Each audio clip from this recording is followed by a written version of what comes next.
할렐루야. 하나님의 크신 사랑이 이 새벽에 우리 가운데 가득한 줄 믿습니다. 오늘 우리는 갈라디아서 1장 1절로 24절의 본문을 통하여 부르심이 은혜입니다 라는 제목으로 하나님의 말씀을 함께 나누도록 하겠습니다.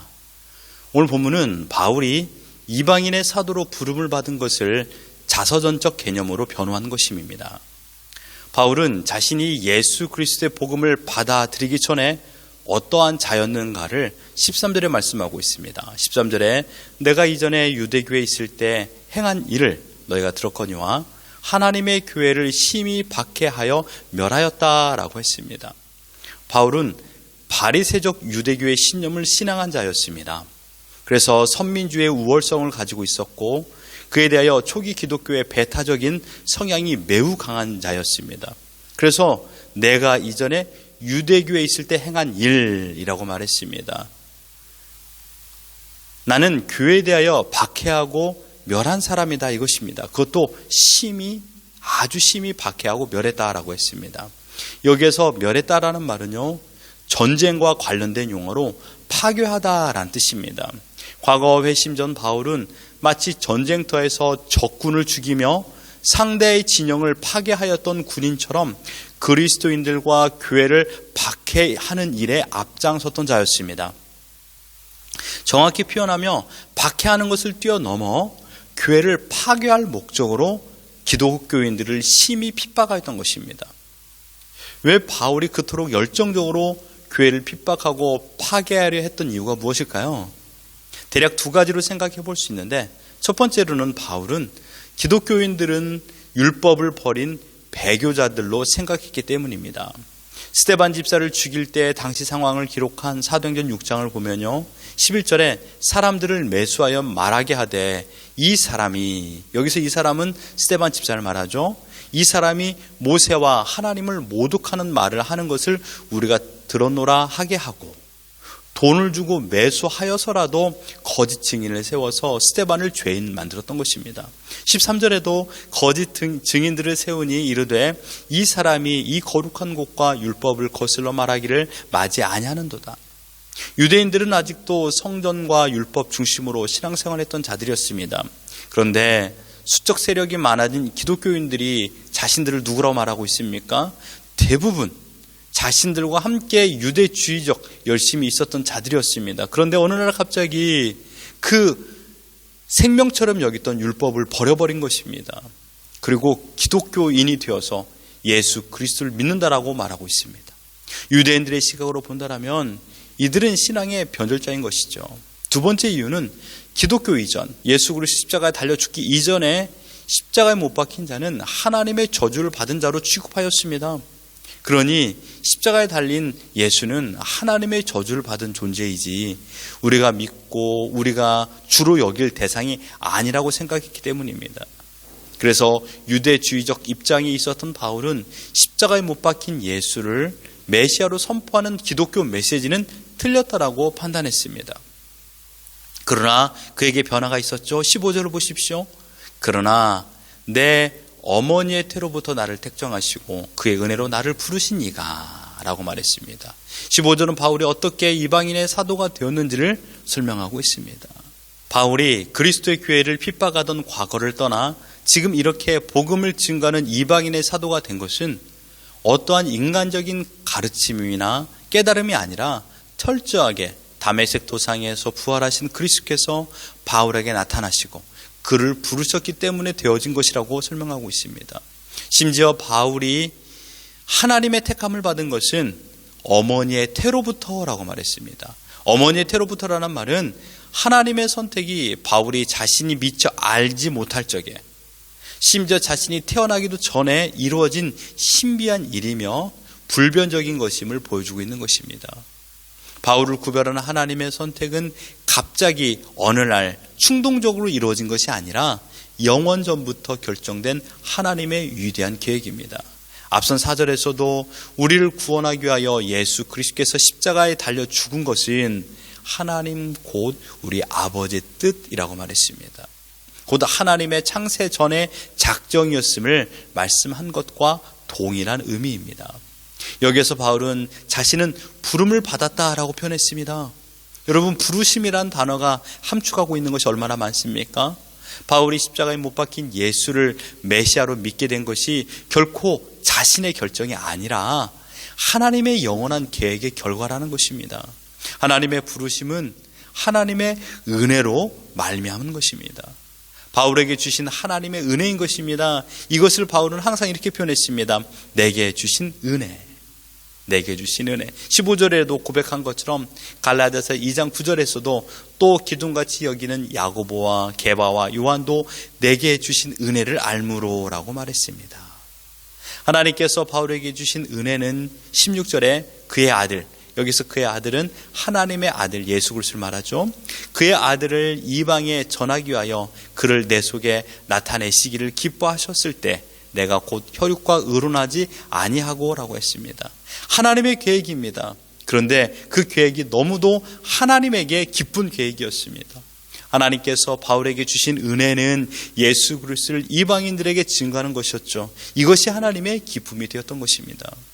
바울의 인생을 송두리째 바꾼 사건은 예수님과의 만남, 곧 하나님의 부르심이었습니다. 다메섹 도상에서 바울은 예수가 저주를 받아 십자가에 못 박혀 죽은 것이 아니라 부활하심으로 하나님의 아들로 확정되었고 예수 그리스도의 가르침이 거짓이 아닌 것과 또한 초대교회 사도들의 가르침이 하나님의 일하심, 하나님의 역사심을 전하는 것을 깨닫게 되었던 것입니다. 다메섹에서의 주님과의 만남은 자신이 그토록 사랑했던 유대주의적 율법주의를 완전히 뒤집어 놓았습니다. 다메섹 사건은 나사렛 예수가 우리의 주인이 되시며 하나님의 아들이신 생명의 진리를 이방 사람들에게 전하라고 부르신 사명을 부여받은 은혜의 사건이었습니다. 그리고 18절로 24절은 제1차 예루살렘 방문 당시 초대교회 지도자인 베드로와 야고보와의 짧은 교제와 유대교회가 바울을 인정한 내용입니다. 이것이 오늘 본문의 전반적인 내용입니다. 오늘 우리는 이 본문에서 생각할 것은 은혜로 부르심을 받은 자가 바울뿐만 아니라 우리도 하나님의 은혜로 부르심을 받아 하나님의 자녀가 되었다는 사실입니다. 바울이 하나님의 부르심을 받기 이전에 어떤 존재였습니까? 허물과 죄로 죽은 자였습니다. 회방자요, 핍박자요, 폭행자였습니다. 하나님과 원수된 죄인이었습니다. 하나님의 공의로운 심판으로 인하여 영원토록 지옥불의 형벌을 받아야 될 대상이었습니다. 여러분, 우리도 마찬가지입니다. 우리도 영원한 형벌을 받아 마땅한 존재였습니다. 그러나 하나님의 선하시고 온전하신 뜻대로 우리를 창세전에 선택하신 그 부르심 그대로 하나님께서 친히 우리를 구원하기 위하여 독생자 아들 예수 그리스도를 죄인들의 대속물로 십자가에 달려 죽게 하셨습니다. 이 은혜로 말미암아 지금 우리가 하나님의 자녀가 된 줄 믿습니다. 전적인 하나님의 은혜로 우리를 죄인에서 부르신 것입니다. 우리는 세상에서 부름받은 하나님의 백성인 줄 믿습니다. 내 자신이 어떠한 착한 행실과 칭찬받을 공로를 행한 결과가 아닙니다. 사람에게 칭찬받을 수 있는 행동을 했다손 하더라도 하나님에게 우리는 칭찬받을 것이 하나도 없었던 죄인이었습니다. 그러나 오직 하나님의 은혜로 부름을 받아 지금 이 자리에서 하나님을 아버지로 모시게 되었습니다.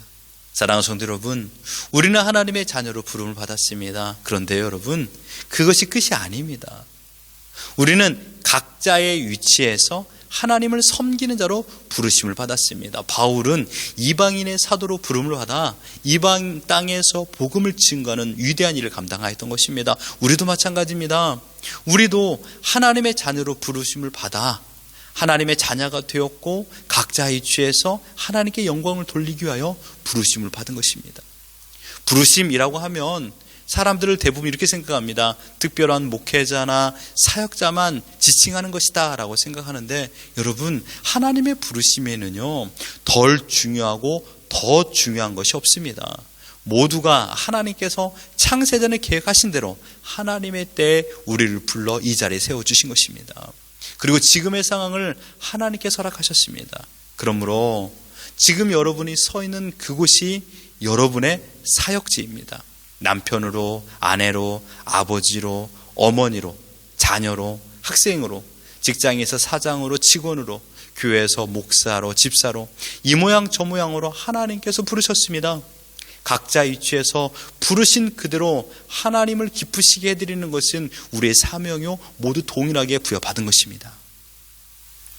우리는 하나님의 자녀가 되는 놀라운 부르심의 은혜를 받았습니다. 만약 그 부르심이 없었다면 우리는 상상조차 할 수 없는 극악한 고통 가운데 영원토록 살아가야 될 것입니다.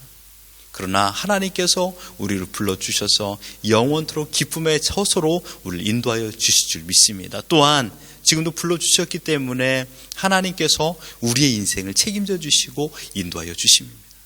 그렇기 때문에 여러분, 지금이라는 시간을 살아갈 수 있는 생명을 허락하여 주셨다면 여러분이 거한 그곳에서 하나님의 부르심을 받은 사명자로서 하나님을 섬기시길 바랍니다. 하나님께 영광을 돌리기 위하여 우리를 부르셨다면 여러분, 우리가 해야 될 것은 무엇입니까? 하나님께 영광을 올려드리는 것입니다. 하나님의 부르심에는 후회하심이 없습니다. 인간은 선택하고 이거 내 실수야 라고 말하죠. 그러나 하나님께서는 결코 그러한 일이 없습니다. 하나님의 선택은 결코 후회하심이 없는 것입니다. 하나님의 부르심은 결코 실수가 없습니다. 우리를 부르심은 하나님의 은혜입니다. 그러므로 우리가 해야 될 것은 하나님의 부르심에 순종하십시오. 원망과 불평으로 반응하지 마십시오. 현실이 어렵더라고, 현실이 힘들더라고, 그래서 하나님을 떠나는 그런 악한 생각하지 마십시오. 하나님께서 때에 맞는 온전한 길을 인도하여 주신 겁니다. 하나님께 영광을 돌리며 하나님께서 허락하신 그곳에서 하나님을 섬기는 것입니다. 오늘 부르심의 은혜를 기억하십시오.